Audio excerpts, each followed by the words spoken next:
Boa noite a todos, sejam todos bem-vindos à Comunhão Espírita de Brasília. Um abraço também àqueles que nos acompanham pela TV e pela Rádio Comunhão. E já deixo antecipadamente o nosso abraço àqueles que nos ouvirão posteriormente pelo nosso canal no YouTube. O nosso amigo Wagner, dirigente, em sua prece, pede ao Dr. Bezerra de Menezes que nos intua, que possa nos trazer boas intuições. E eu reforço o seu pedido, né, Wagner? Porque nós sabemos que nenhum de nós pode se dizer completamente pronto para o trabalho de divulgação dos evangelhos do Cristo ou da doutrina espírita. Todos somos aprendizes, ninguém está totalmente preparado para essa tarefa que é de elevadíssima responsabilidade. E quando Wagner fez esta colocação, coisas da nossa memória, né? Eu lembrei de um fato que aconteceu comigo lá na década de 90, quando eu fazia as primeiras palestras. E naquele momento eu gostava, eu admirava e ainda admiro um colega que à época fazia palestras belíssimas. Hoje eu acredito que ele já não esteja fazendo tanto pela idade. Mas, de certa forma, eu tentava acompanhá-lo naquelas palestras, naquela forma de fazer palestra. E uma noite de quinta-feira, eu estava fazendo uma palestra como esta, de 30 minutos, e, em paralelo à palestra, acontecia uma reunião mediúnica na casa, isso lá em Recife. E, de forma, quando nós terminávamos a palestra, terminava também a reunião mediúnica. E quando eu terminei a palestra, o colega dirigente da casa estava lá no fundo do auditório, fez sinal, e ele me disse que tinha alguém que queria falar comigo lá na sala mediúnica. Fui até lá, uma médium estava presente, mediunizada, e o irmão que estava com ela, desencarnado, disse: meu irmão, eu pedi para chamá-lo até aqui, que eu queria parabenizar você pelas palestras que você está fazendo. Ora, para um trabalhador iniciante, receber um elogio dessa natureza de um irmão desencarnado que acompanhava, para mim foi... Ainda bem que tinha um teto, senão eu teria varado aquilo ali, tinha subido de tão inflado que ficou meu ego, né? E ele disse: eu quero te parabenizar pelas suas palestras, te parabenizar pelo esforço, etc. E foi rasgando elogios. Depois ele disse assim: eu só vejo um problema nas suas palestras. E eu falei: bom, depois de tanto elogio, o que é um probleminha de nada, né? E eu perguntei: qual é o problema, meu irmão? E ele disse: o problema é que elas não estão servindo para nada. E aí eu desmoronei, né? E aí ele me deu uma lição que eu guardo até hoje. Ele disse assim: meu irmão, a sua palestra, ela está muito boa lá para a sua faculdade. Lá na sua faculdade, você fazer uma palestra dessa, ótimo, mas aqui não. Olhe para o seu público. veja em cada um deles um irmão, uma irmã, que vieram aqui não para assistir uma palestra belíssima, mas vieram em busca de uma orientação, de um momento de reflexão. Estão aqui para se encontrarem com Deus, trazendo cada um as suas necessidades, as suas dificuldades, as suas carências, as suas experiências. Então, sempre que você for fazer uma palestra, você procura atender as mentes de cada um, instruindo, mas não esqueça de atingir os corações, levando um conforto, um consolo a cada uma dessas pessoas. E foi embora. E eu fiquei ali um tempo plantado, refletindo sobre tudo isso, e trago isso comigo até hoje. Então, quando eu olho aqui para vocês, vejo alguém que saiu de casa, saiu do conforto do lar, da família, e veio até aqui a comunhão assistir uma palestra. A maioria, talvez, saindo do trabalho e ao invés de ir para casa descansar, passaram aqui na comunhão. E nenhum de nós estaríamos aqui, teríamos vindo aqui, se não tivéssemos uma razão, uma necessidade muito justa para que estejamos aqui. Então, por isso que quando Wagner pediu ao Dr. Bezerra que me ajudasse, eu reforço o pedido e que eu possa atender, minimamente que seja, a cada uma das expectativas que fizeram cada um de vocês vir até a comunhão nesta tarde.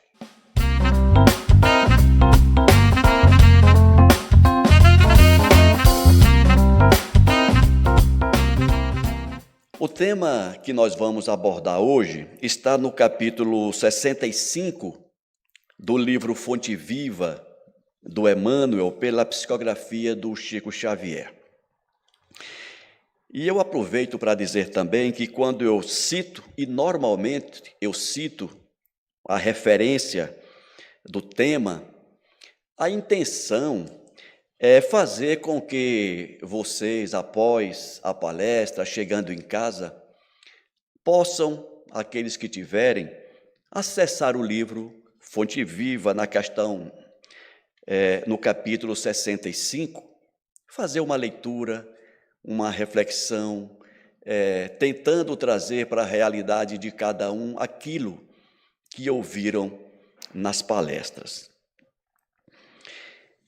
E neste capítulo 65, o Emmanuel começa trazendo um trecho da segunda carta de Paulo aos Coríntios, quando ele diz assim: olhais para as coisas segundo as aparências? Se alguém confia de si mesmo que é do Cristo, pense outra vez consigo, que assim como ele é do Cristo, nós também somos do Cristo. E o Emmanuel escreve: não te enganes acerca da nossa necessidade comum no aperfeiçoamento. Não te enganes acerca da nossa necessidade comum no aperfeiçoamento. Quem de nós, conforme dito há pouco, pode se dizer livre das necessidades de aperfeiçoamento? Quem de nós, por mais que tenhamos estudado, por mais que tenhamos lido, por mais que tenhamos feito ou ouvido palestras, pode se dizer superior ao outro? Se alguém assim pensa, eu lamento, porque apesar de todo o esforço que nós fazemos para sair do nosso ponto inicial da caminhada, enquanto estivermos reencarnando neste planeta, é porque estamos juntos com todos na busca de aperfeiçoamento. É claro que, considerando individualmente cada um de nós, vamos encontrar aqueles que têm um pouco mais de informação, outros têm um pouco menos, outros terão vivido algumas experiências a mais, outros a menos. Mas para Jesus, para Deus, não passamos de irmãos necessitados numa convivência conjunta neste planeta. Isso para que ninguém se sinta como eu me senti naquele momento em que o irmão desencarnado começava a me elogiar o trabalho, e eu comecei a me achar diferenciado, melhor do que outros, talvez, fazendo um trabalho superior ao de outros, talvez. Então, aquela comunicação naquele momento, e ainda bem que veio logo,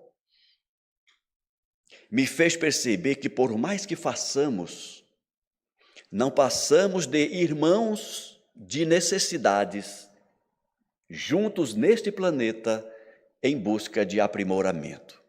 E isso eu estou falando do ponto de vista do aprimoramento intelectual, religioso, moral. Não preciso nem falar daqueles que, por alguma contingência da existência, ocupam lugares na sociedade de destaque com relação àqueles irmãos que não ocupam esses lugares de destaque. Numa linguagem comum, estamos todos no mesmo barco. Que ninguém se sinta melhor do que ninguém, porque tem um diferencial no campo financeiro, um diferencial no campo da beleza física, um diferencial no campo da quantidade de informações adquiridas. Tudo isso são apenas instrumentos que a natureza nos oferece para que façamos um trabalho cada vez melhor. Muitas vezes, continua Emmanuel, superestimando nossos valores, acreditamos privilegiados na arte da elevação. E em tais circunstâncias, costumamos esquecer impensadamente que outros estão fazendo pelo bem muito mais do que nós mesmos. Quantas vezes, por fazermos um determinado trabalho, quer seja na casa espírita, quer seja na igreja, enfim, na casa religiosa que frequentamos, nos achamos superiores, nos orgulhamos daquilo. Quantas vezes, fazendo um trabalho, mesmo que seja fora do campo religioso, nos julgamos superiores àqueles que não fazem. Precisamos pensar e reconhecer que cada um de nós, quando chegamos neste planeta, quando reencarnamos, temos um propósito, temos um objetivo. Trazemos um conjunto de responsabilidades, de metas que foram devidamente planejadas antes da nossa encarnação.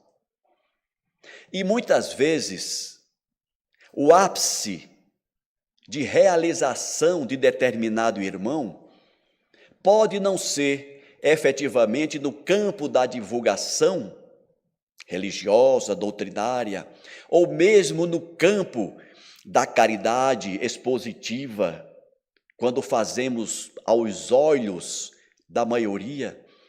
Muitos trazem missões grandiosas, mas que para a sociedade não têm relevância nenhuma. Porque as nossas atividades, os nossos objetivos, as nossas metas, são relações feitas antes da reencarnação que ligam cada um de nós a Deus, a nossa consciência e a Jesus enquanto governador planetário. Essas atividades, na grande maioria dos casos, não têm nenhuma necessidade de serem apresentadas como relevantes aos olhos do público. Então, muitas vezes, nós vemos uma senhora, por exemplo, lá no interior do Brasil, que talvez não tenha conseguido sequer concluir o ensino fundamental, que talvez ela nunca tenha lido o Evangelho segundo o Espiritismo, talvez ela nunca tenha assistido uma palestra espírita, talvez, no máximo, pelas condições que aquela cidade onde ela mora oferece apenas, e não apenas qualitativamente, mas apenas tem uma igreja, quer seja católica, quer seja protestante, mas só tem aquele ponto de oração naquela cidade, e ela vai lá uma vez por semana. Ninguém a conhece, mas Deus sabe que ela criou seus 8, 10, 12 filhos, transformou aqueles filhos em homens e mulheres de bem, deu àquelas 8, 10, 12 vidas a oportunidade de terem uma reencarnação com dignidade, mas ninguém ouviu falar dela.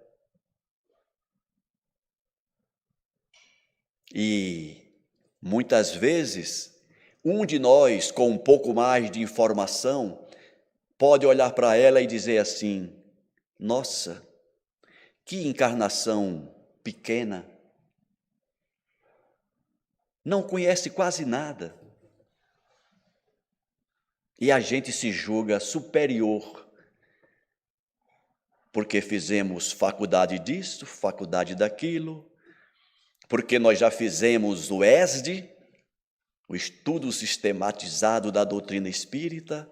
Outros se vangloriam ainda mais porque fizeram o EAD, o estudo aprofundado da doutrina espírita, como que se tudo isso significasse elevação real de pensamentos e sentimentos diante de Deus.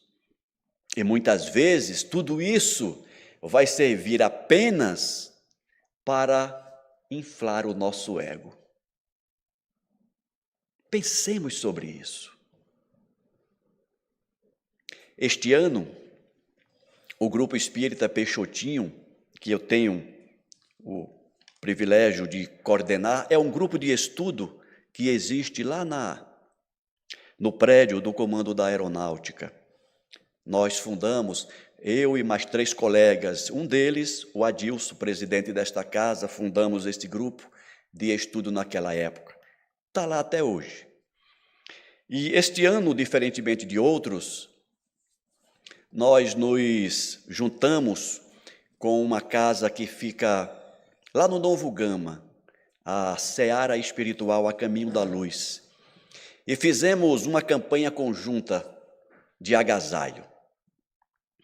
Conseguimos bastante doações, fizemos também uma aproximação com o projeto Pão com Ovo, que é dirigido por um colega aqui da casa, o Pedro Paulo, e ele nos forneceu vários cobertores para fazermos doação. E certa noite eu estava fazendo a entrega de alguns desses cobertores e vi parar um carro bem velhinho. E ele foi parando próximo de onde nós estávamos e eu já pensei, alguém para quem eu vou ali oferecer um agasalho, quem sabe. E a gente não para de se surpreender com as nossas pequenezes. E naquele carrinho pequeno, velhinho, desceram 3 pessoas. E na mara daquele carrinho velhinho, eles tinham 2 panelas enormes de pão e sopa.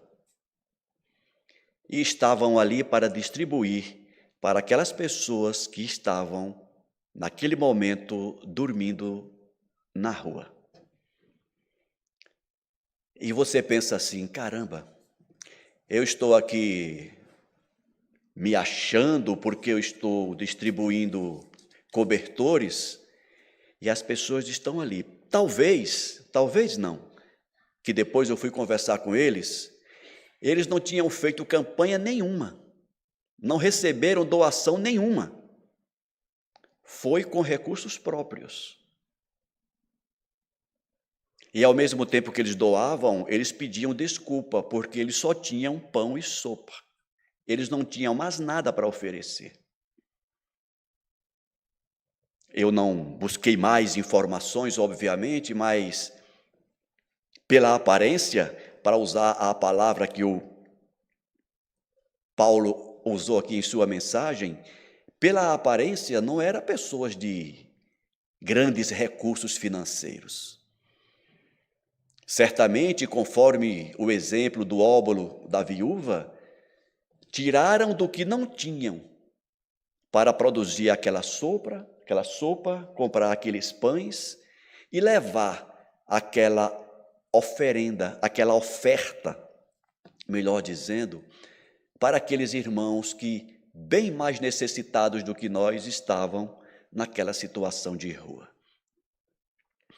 Tudo isso para fazer a gente refletir na possibilidade de nós não estarmos oferecendo o máximo de nós para o próximo. Tudo isso para a gente pensar sobre isso. Nossa, eu saio da minha casa, eu venho aqui fazer uma palestra, olha que como eu sou bonzinho, como eu sou caridoso. O que é que eu estou fazendo demais? Eu não venho a pé, eu venho no meu carro, tenho um estacionamento reservado aqui para o palestrante. Tenho as condições maravilhosas de ambiente para a gente fazer as palestras. Nem preciso gritar, nem preciso falar alto. Qual é o esforço que eu estou fazendo para estar aqui? Eu não tenho nenhuma razão para me vangloriar que eu estou fazendo alguma coisa. É bem provável que algum de vocês tenha feito um esforço muito maior do que o meu para chegar aqui, para me ouvir. É bem provável que a caridade que esteja sendo praticada neste momento seja mais por cada um de vocês do que por mim. Porque, como nós sabemos, durante uma palestra, espíritos, trabalhadores da casa, irmãos, mentores, espíritos operosos em tratamento de cura, colhe de cada um de nós aqui presente nossas energias, o ectoplasma que emitimos durante este momento, e trabalham essas energias, esse ectoplasma, em benefício de outros mais necessitados.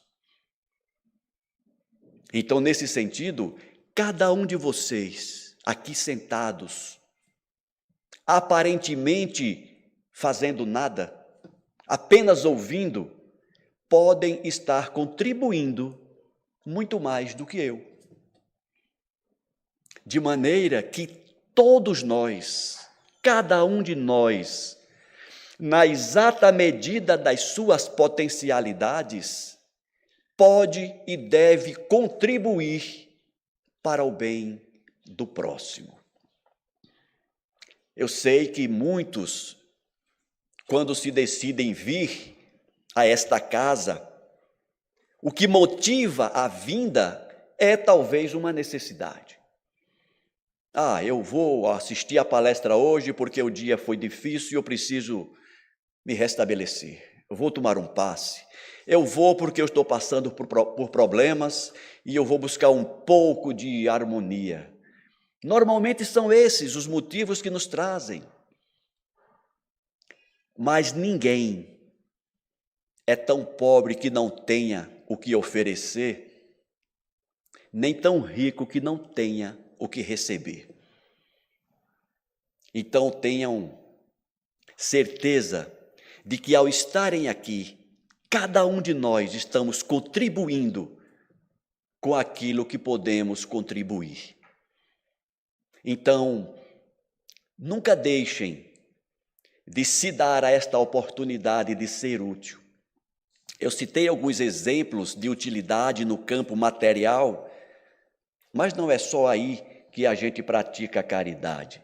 Não é só aí que nós podemos ser irmãos efetivamente uns dos outros. Neste momento em que estamos aqui, nós podemos lembrar de um parente que esteja passando por dificuldades. E assim como o Wagner pediu ao Dr. Bezerra que me intuísse, nós podemos também pedir ao Dr. Bezerra que atenda às necessidades desse parente, desse familiar.